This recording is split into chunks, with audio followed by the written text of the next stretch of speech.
Hey guys, it's Jake. I apologize for the video being a day late. I things got a little bit busy over here yesterday, so I was unable to make a video. But here I am. So here's your video for today, for this weekend. I want to talk about something that we all are a part of right now, or we all are going to be a part of pretty soon. Or if you already are, cool. Uh, and that would be the government. And what I mean by all of us being a part of the government is that we're all citizens of the government, for the people.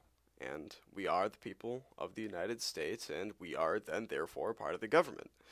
We are theoretically supposed to take part in some form of the government, and we're supposed to do that by voting, giving in our opinions to the government, and then our opinions being to some extent mandated or represented. Sorry, not mandated, represented. And that's how it's supposed to be working. And as you can probably, as most people know today, where that's just not how it's going. And that's for many different reasons. And I don't believe I've heard a lot of people complain that the problem with the United States is our current president Barack Obama, and people claim that that is he's been the entire cause of the problem in the United States, the problems in the United States, and he's caused everything to tank. He's destroyed the economy. He's ruined everything, and that's really not true. If you've paid any attention or looked into researching anything that's happened with Bush, then you'd realize that, yeah, it's Bush. But that does not excuse Obama for the things that he has done, because he has actually continued a lot of the policies that good old Bush decided to put in place. And I would say that if I could vote, because I am only 16, I can't actually vote. If I could, I would still vote for President Obama. Hopefully he has learned from this presidency that leaning towards the right is not going to fix anything.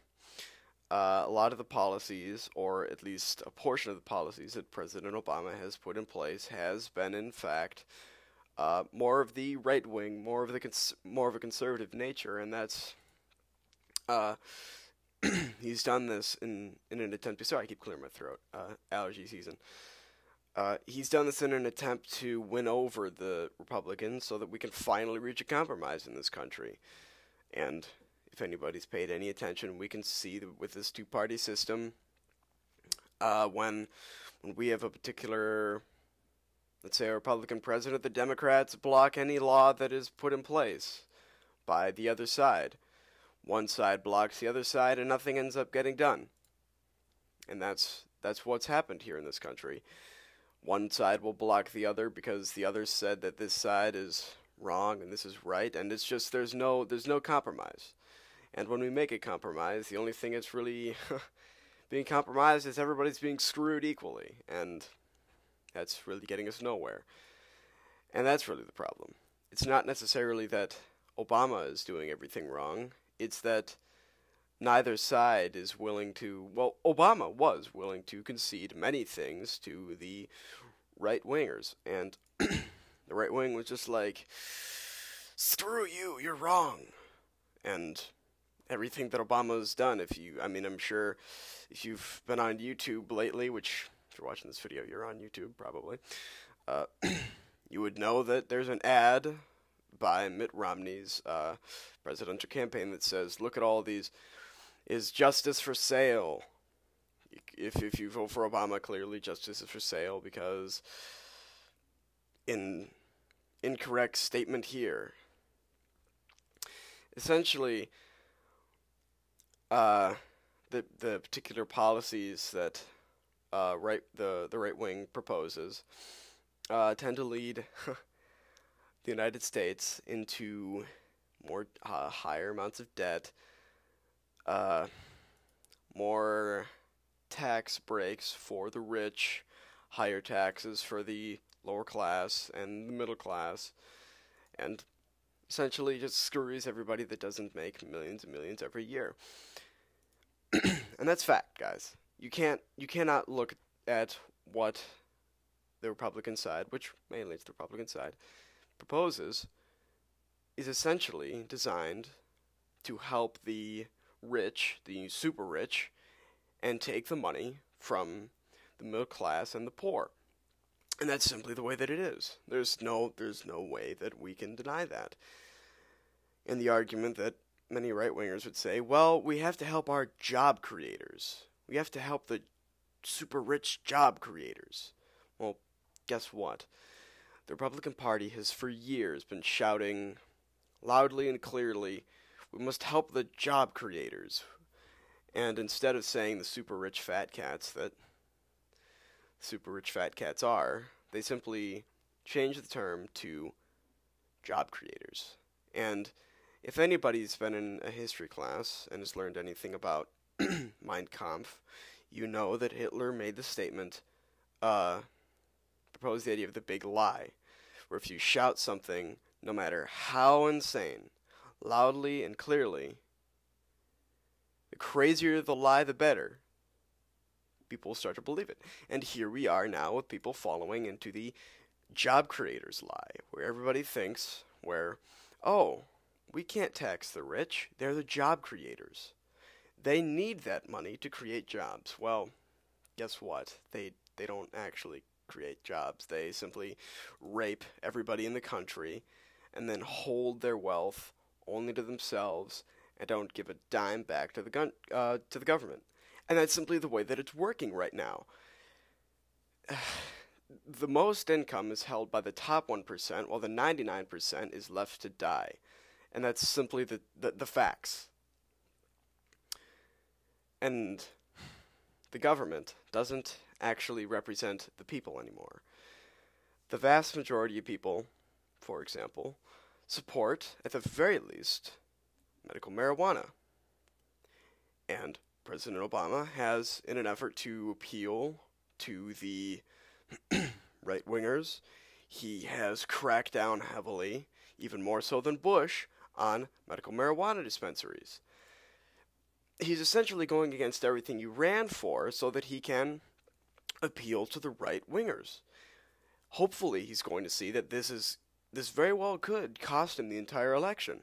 And hopefully, if he gets reelected, which I'm hoping for, I'm willing to give him another chance and see what he'll do with it. Because maybe he'll learn his lesson that right-wing traditional ideas that have essentially screwed the country are going to screw the country even more. And progressive ideas that I support wholeheartedly are extremely important, and we need to actually put them into law. And they're not being put into law. They're simply being ignored, and they're simply being given up so that we can appease the right wing. And I think that that's what we've essentially got with this first term of President Obama is political appeasement. And he's essentially said, you know what, I may not support these ideas, but I will go along with these things so that I can finally get some kind of compromise from the right wing.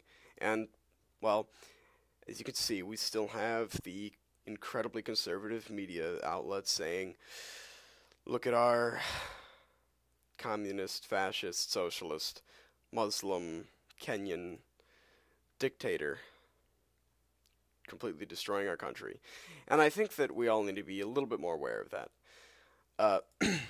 And on something that I haven't really talked about quite yet, Mitt Romney, guys. Obama is most definitely not a perfect candidate. He isn't even an incredibly good candidate, as he has proven to try to appease the right wing. If you vote for Mitt Romney, you're essentially voting for every bad thing that I have previously mentioned in the past nine minutes. That everything wrong with America, everything wrong that's happened, the recession, the war in Iraq and Afghanistan, the wars in Iraq and Afghanistan, all of that if you look at that and say that's wrong, but you're wanting to vote for Mitt Romney, you're gonna vote for even worse. It's insane, because if you look at everything that Mitt Romney is saying, he's saying tax cuts to the rich, more money into defense spending, which is already over $800 billion a year. He's going to increase the deficit to an incredible number. Right now it's something like $1.8 billion deficit. Sorry, I think I've got that completely wrong. 1.8 trillion. I'm sorry. It's either 1.8 billion, 1.8 trillion. I'm pretty sure it's trillion though. I believe the projected numbers is that Obama has brought that back down to something like 1.2 trillion. It's not a great difference, but it's a difference. Where if we bring Mitt Romney in to a presidency with his ideas and with the things that he said that he would support and things that he would oppose, it's been projected that he would increase the deficit to $14 trillion. So, if you don't really like the current debt, and if you don't really like current policies, please don't vote for Mitt Romney. You're just going to be voting in more problems. And if you think that he's going to solve everything, yeah, right. He's going to put us into an even deeper hole. It's quite obvious. And plus, come on, guys, have we not noticed how just incredibly flip-floppy he's been on everything? One week he'll say, I support this. The next week he'll say, after he's gotten his check from whatever buddies he's getting his bribes from, he'll say, I support this now. If we have a particular candidate like that, how can you trust him? It's everything wrong with politics, ladies and gentlemen. That's what Mitt Romney is. The embodiment of everything wrong with the current political system. And I guess this has all pretty much just been a big rant against everything, the presidential race, problems with a few problems with government, and why you really shouldn't vote for Mitt Romney. In short, the government really isn't representing the people anymore. Right now it's simply representing whoever has the most money. Obama's most certainly not a perfect candidate, but he's the best of a bad situation. Mitt Romney is the worst of an incredibly bad situation that he would only make worse. Please, don't vote for that guy. Don't be that guy to vote for that guy, because that would just be a terrible idea. He's not going to fix anything. Thank you, guys. Thank you for listening to my horribly great political rant. Have a good one.